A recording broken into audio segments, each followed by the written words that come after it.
सबसे पहले तो आप इस बात को समझ लीजिए, बहुत सारे लोग टेंशन में हैं कि भाई हमारे पास साथ तो बहुत ज़्यादा यूजर्स हमारे साथ नहीं जुड़े थे, और जब हमने लोगों को कहा, लोगों ने इसे नहीं समझा। तो अब हम चाहेंगे कि जब हमारे पास लिंक आए तो हम जितना जल्दी हो उतना जल्दी लोगों तक पहुंचे और उनको सारी लिंक दे दे। देखिए, लिंक्स शेयर करने में कल ही मैंने बताया, हमें गड़बड़ी नहीं करनी है। और ऐसा जरूरी नहीं है कि आप बहुत सारे लोगों को लिंक शेयर करेंगे तभी यहां से रेवेन्यू जनरेट करेंगे।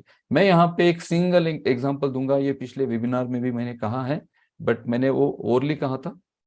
अभी मैं ये प्रेजेंटेशन के थ्रू आपको बता रहा हूँ। प्रेजेंटेशन के थ्रू हम चीजें जब देखते हैं तो हम को रिलेट कर सकते हैं। हमारा जो इमेजिनेशन होता है वो एक पेपर पर अगर हम लिखकर उसे, या फिर एक प्रेजेंटेशन के थ्रू अगर हम उसे बताते हैं तो समझने में आसानी होती है। इस वजह से प्रेजेंटेशन और ये चीजें की जाती हैं।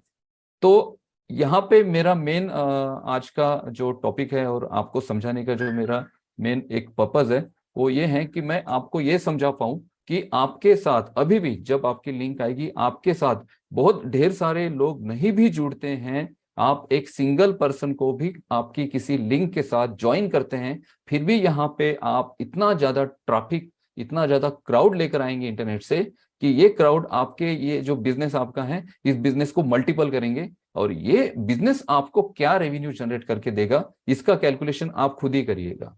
मैं कोई कैलकुलेशंस नहीं बताता हूं, मैं कभी अर्निंग की बात नहीं करता हूं, क्योंकि मुझे पता है इंटरनेट पर क्या अर्निंग होती है। फेसबुक आपके पास बहुत बड़ा एक एग्जांपल है, गूगल एग्जांपल है, जूम एप्लीकेशन जिसपे हम लाइव है, ये बहुत बड़ा एग्जांपल है। बिलियंस एंड ट्रिलियंस में ये कंपनीज कमा रही हैं। और इंटरनेट पर जो भी प्रोडक्ट बनता है, मैं मेरे जो पुराने जो मेरे सेशंस होते थे, जो प्लान प्रेजेंटेशन होता था, उसमें एक बात मैं कहता था कि ये जो प्रोडक्ट है, कोई भी प्रोडक्ट, अगर कोई कंपनी है, मान लीजिए कोई एग्जांपल, कोई कंपनी है जैसे टाटा मोटर जैसी कंपनी, और टाटा मोटर्स की कोई कंपनी कोई अपनी एक नई कार बनाते हैं। जैसे टाटा मोटर्स की एक कार इंडिया में सबसे ज्यादा फेमस है जिसका नाम है नेक्सॉन। और मान लीजिए हमारे एरिया में अगर नेक्सॉन की 1000 गाड़ियों की डिमांड है पूरे महीने में, ठीक है, और आगे चल के ये डिमांड अगर पूरे एरिया में, पूरे जिले की बात कर रहा हूं मैं, या फिर महाराष्ट्र की बात कर लेते हैं, पूरे महाराष्ट्र में अगर 1000 कार्स की रिक्वायरमेंट है एक महीने में, और आगे चल के यानी 6 महीने बाद या एक साल बाद ये रिक्वायरमेंट बढ़कर 1 लाख हो जाती है, तो टाटा मोटर्स को क्या करना पड़ेगा? क्योंकि टाटा मोटर्स को ये डिमांड सिर्फ महाराष्ट्र से नहीं आ रही है, ये डिमांड उनको हरियाणा से आ रही होगी, उत्तर प्रदेश से आ रही होगी, साउथ एरिया से आ रही होगी, बंगाल या फिर कोलकाता साइड से आ रही होगी। तो हर जगह उनकी डिमांड बढ़ चुकी है, क्योंकि प्रोडक्शन जो है वो अच्छा था, प्रोडक्ट ऐसा था कि लोगों को वो अच्छा लगा, और अफोर्डेबल प्राइस में है, सेफ्टी है, फीचर्स हैं, सारी चीजें अच्छी हैं टाटा नेक्सॉन में एग्जांपल। और इसका डिमांड जो है टाटा नेक्सॉन का अभी एक साल में ये 1 लाख डिमांड हो चुका है एक एरिया में, एक महाराष्ट्र की बात करते हैं। अब टाटा मोटर्स का जो प्रोडक्शन था, वो प्रोडक्शन क्या था कि 10,000 गाड़ियों की रिक्वायरमेंट थी, उसके अकॉर्डिंग उनका प्रोडक्शन था। अब सडनली एक साल बाद उनकी जो रिक्वायरमेंट है हर एरिया से 1 लाख कार की आने लगी, तो उन्हें क्या करना पड़ा? प्रोडक्शन बढ़ाना पड़ा। अब प्रोडक्शन बढ़ाना पड़ा तो फिर कॉस्टिंग भी बढ़ी, रॉ मटेरियल परचेस करने पड़े, स्टाफ को हायर करना पड़ा, इंजीनियर्स जो थे उनको ज्यादा रिक्रूटमेंट उनका किया गया। अब क्या हुआ कि 1 लाख गाड़ियों की डिमांड अगर पूरी करनी है तो एक सिंगल डीलरशिप से नहीं होगी, तो डीलरशिप भी उन्हें बहुत सारे देने पड़े, शिपमेंट का चार्जेस हुआ, यानी ये सारा प्रोडक्शन करने के लिए उन्हें इतना ज्यादा खर्च करना पड़ा, तब जाके उनका 10 लाख कार का प्रोडक्शन हुआ। बट डिजिटल प्रोडक्ट की अगर बात करते हैं तो डिजिटल प्रोडक्ट को एक ही बार उसे उस पर रिसर्च, प्रॉपर R&D किया जाता है, रिसर्च एंड डेवलपमेंट, और उसके बाद उस प्रोडक्ट को बनाया जाता है। मार्केट में क्या चाहिए होता है उसको देखा जाता है, समझा जाता है, और मार्केट की नीड के अकॉर्डिंग उस प्रोडक्ट को बनाया जाता है और उस प्रोडक्ट को लॉन्च किया जाता है। अब मान लीजिए किसी डिजिटल प्रोडक्ट को आज 10 लोग यूज कर रहे हैं, एक महीने बाद उसे 1000 लोग यूज करेंगे, 10 महीने बाद उसे 1 लाख यूज करेंगे। तो ये जो कोई कंपनी है जिन्होंने अपना डिजिटल प्रोडक्ट बनाया है, उनको 1 लाख प्रोडक्ट बनाने की जरूरत नहीं है। टाटा मोटर्स के अगर 1 लाख कस्टमर बढ़ जाते हैं तो उनको 1 लाख नई गाड़ियां बनानी पड़ेगी, उसके लिए 1 लाख गाड़ियों का प्रोडक्शन करना पड़ेगा पूरा पूरा। पर कोई डिजिटल प्रोडक्ट है तो उसे अगर 1 लाख लोगों तक पहुंचाना है या फिर 10 लाख लोगों तक पहुंचाना है, तो कंपनी को 10 लाख लोगों के लिए अलग अलग प्रोडक्ट बनाने की जरूरत नहीं होती है। एक सिंगल प्रोडक्ट 10 लाख भी लोग यूज कर सकते हैं, और 10 करोड़ भी लोग यूज कर सकते हैं। सिंपली उस प्रोडक्ट को डाउनलोड करिए या फिर उसका जो ब्राउजर एप्लीकेशन है उस पे जाइए, अपने आपका जो सब्सक्रिप्शन है उस प्रोडक्ट का, अगर पेड प्रोडक्ट है तो उसका सब्सक्रिप्शन पे करिए और यूज करिए। अब फेसबुक को कितने मिलियंस में लोग यूज कर रहे हैं, तो क्या फेसबुक को इतने मिलियंस लोगों के लिए अलग अलग फेसबुक बनाना पड़ा? नहीं, हम सिंपली जाते हैं गूगल क्रोम पर, फेसबुक अकाउंट हमारे लिए क्रिएट करते हैं और हम फेसबुक को यूज करना शुरू करते हैं। तो इसी तरह से जो डिजिटल प्रोडक्ट होते हैं, इसमें एक बार इसे बनाया गया तो इसमें वापस से इसके रीडेवलपमेंट का जो प्रोसेस है, उसका जो खर्च है वो कंपनी को नहीं आता है, सिर्फ अपग्रेडेशन होते हैं।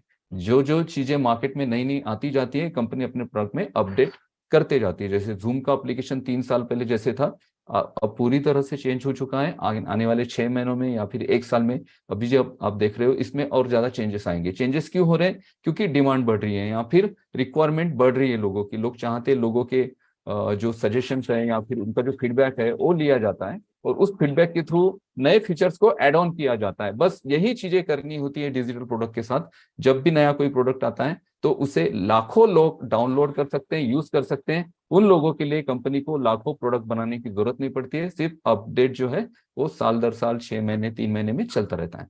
तो इस वजह से इंटरनेट पर दोस्तों इतना ज्यादा अमाउंट है, इतना ज्यादा रेवेन्यू है, और हमारे पास 50 प्रोडक्ट है और ये प्रोडक्ट टाइम टू टाइम आते जाएंगे। पूरे 50 प्रोडक्ट हम वन वन टाइम लॉन्च नहीं कर रहे हैं। हमारे जो मेन ऐसे प्रोडक्ट है जो मार्केट में सबसे ज्यादा रेवेन्यू और ट्रैफिक हमें जनरेट करके देंगे, उनके साथ हम अभी लॉन्च कर रहे हैं। और जैसे जैसे समय हमारा बढ़ता जाएगा वैसे वैसे हम नए प्रोडक्ट को वहां पे ऐड करते जाएंगे। ठीक है, तो चलते हैं आज के टॉपिक की तरफ। We all are part of automation, हम सारे लोग ऑटोमेशन का पार्ट है। किस तरह से है? आर्टिफिशियल इंटेलिजेंस, आपको पता है ऑन पैसिव एक ऐसी कंपनी है जो मशीन लर्निंग और ऑटोमेशन के थ्रू वर्क करती है। मशीन लर्निंग क्या होती है?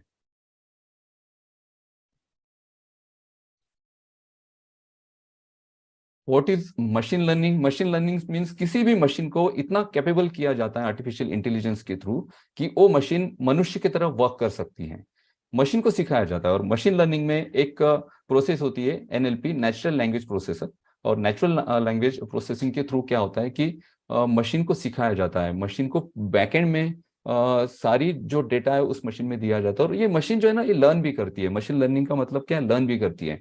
ऑटोमेशन इस तरह से काम करता है इस मशीन लर्निंग में कि इस मशीन के सामने अगर कोई नया टास्क है तो उस टास्क को ये मशीन कंप्लीट करती है। और उस टास्क को कंप्लीट करते वक्त जिस मेथड को इस मशीन ने यूज किया, उस मेथड को भी अपने डेटाबेस में रिकॉर्ड करती है, क्योंकि फ्यूचर में अगर ऐसा कोई टास्क आए तो उस डेटाबेस से उस सारे मेथड को रीड किया जाए और उस टास्क को कंप्लीट किया जाए। यह है मशीन लर्निंग। और दूसरा जो हमारा आर्टिफिशियल इंटेलिजेंस का जो मेन पार्ट है वो है ऑटोमेशन। ऑटोमेशन क्या है? ऑटोमेशन एक ऐसी टेक्नोलॉजी है किसी भी एप्लीकेशन में वो जो ह्यूमंस के इनपुट होते हैं, जैसे जैसे हम लोग काम करते हैं किसी मशीन के साथ, और पूरी तरह से वो मशीन को जो ऑपरेशन है हम खुद देते हैं, खुद हम ऑपरेट करते हैं। तो ऑटोमेशन में क्या होता है कि ह्यूमन इनपुट कब सबसे ज्यादा कम किया जाता है, कम से कम ह्यूमन इनपुट होता है। बस मशीन को आप स्टार्ट कर दीजिए और वो मशीन ऑटोमेटिकली सारी चीजें करते रहेगी। ये होता है ऑटोमेशन। तो हमारे दो मेन पिलर हैं आर्टिफिशियल इंटेलिजेंस के, मशीन लर्निंग एंड ऑटोमेशन। और ये सारी जो टेक्नोलॉजी है, ये टेक्नोलॉजी हम यूज कर रहे हैं। हम ऑन पैसिव में हैं और ऑन पैसिव ये सारी टेक्नोलॉजी यूज कर रही है।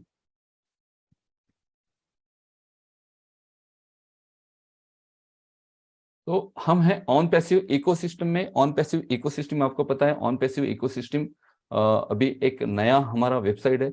आर्टिफिशियल इंटेलिजेंस के थ्रू ऑन पैसिव क्या कर रही है? डिजिटल प्रोडक्ट मार्केट में बना रही है। और ये सारे जो प्रोडक्ट है एआई टेक्नोलॉजी पर बेस्ड है। ये टोटल सॉल्यूशन है इंटरनेट का। आपका कोई छोटा से छोटा बिजनेस हो, ये B2B और B2C कैटेगरी में आपको ये सारे टूल्स मिल रहे हैं। ये टूल्स ऐसे हैं कि इन्हें अगर आप सिंगल खरीदने जाएंगे मार्केट में, कोई वेबसाइट आप बनाना चाहते हैं तो इस वेबसाइट को बनाने के लिए, या फिर आपका कोई भी बिजनेस है उसे रन करने के लिए इंटरनेट से बहुत सारे टूल्स आपको खरीदने पड़ते हैं। और इन टूल्स का जो प्राइसेस है बहुत ज्यादा हाई प्राइस है, बहुत ज्यादा सब्सक्रिप्शन इनके दिए जाते हैं। एक सिंगल वेबसाइट भी आप बनाते हैं तो वेबसाइट के साथ साथ बहुत सारी चीजें चाहिए होती हैं।